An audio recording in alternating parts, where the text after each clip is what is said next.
Hello friends, అందరికీ నమస్తే. నేను మీ శేఖర్ ఉన్నాను.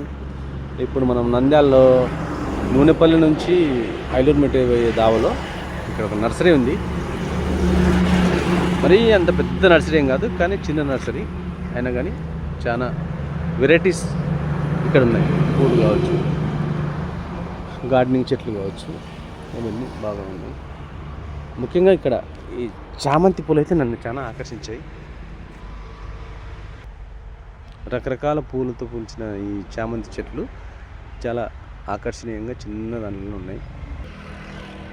ఇవన్నీ మందారం చెట్లు, ఇవి రోజా చెట్లు, అవి చామంతి చెట్లు. వీటిని చూస్తుంటే అన్నీ ఇండోర్ చెట్లు అనిపిస్తుంది. ఇవన్నీ ఆక్సిజన్ ఎక్కువ జనరేట్ చేసే చెట్లు. నేనైతే ముఖ్యంగా వీటి కోసం వచ్చానండి. బంబు, చైనీస్ బంబు అంటారు. ఇంట్లో ఉంటే ఆక్సిజన్ ఎక్కువ వస్తుందంట. ఇదిగోండి, ఈ చెట్లన్నీ కూడా అరటి జాతికి సంబంధించిన చెట్లు. నాకు తెలిసి ఇదైతే టేబుల్ కామిని అయి ఉండొచ్చు.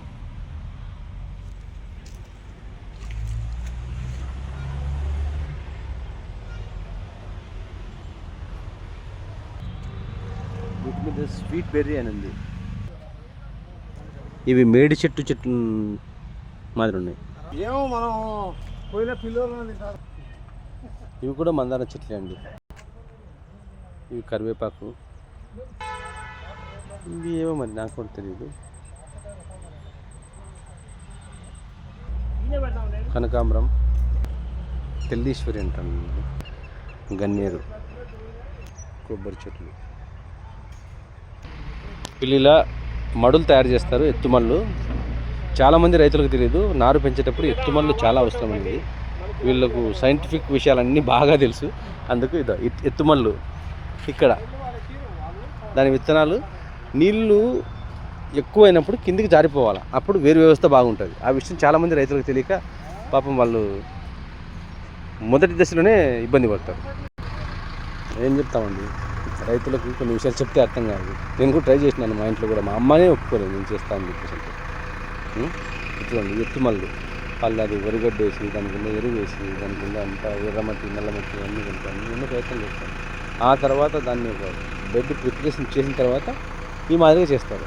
అప్పుడు దానికి కావాల్సిన పోషకాలన్నీ, దానికి కావాల్సిన హ్యూమిడిటీ కావచ్చు, నీళ్లు కావచ్చు, పోషకాలు కావచ్చు, ఎరువులు కావచ్చు, దాంతోపాటు కొన్ని ఫర్టిలైజర్స్ కావచ్చు, పెస్టిసైడ్స్ కావచ్చు, అన్నీ వేరే వ్యవస్థలోనే ఇచ్చేయచ్చు. దానివల్ల చాలా వరకు తగ్గుతుంది. కానీ ఎవరు వినరండి, ఎవరు అవుట్ ఆఫ్ ద బాక్స్ ఆలోచించారు. అవుట్ ఆఫ్ ద బాక్స్ అంటే పూర్వంలో చాలా వరకు అవుట్ ఆఫ్ ద బాక్స్ కాదు, ట్రెడిషనల్ వ్యవస్థని అట్లా ఉండేది.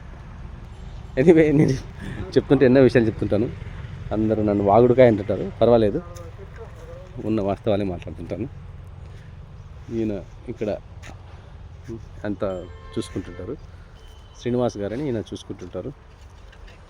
So nice. ఏం పేరు మీ నర్సరీ పేరు? వెంకటేశ్వర నర్సరీ. నూనెపల్లి నుంచి ఐలూరు మెట్టు పోయే దావలో ఉంటుంది. మహీంద్రా షోరూమ్ దాటిన వెంటనే ఉంటుంది. ఇది వీడియో అప్లోడ్ చేస్తున్నాను. కుదిరితే లైక్ చేయండి, నచ్చితేనే లైక్ చేయండి, లేకుంటే వద్దు.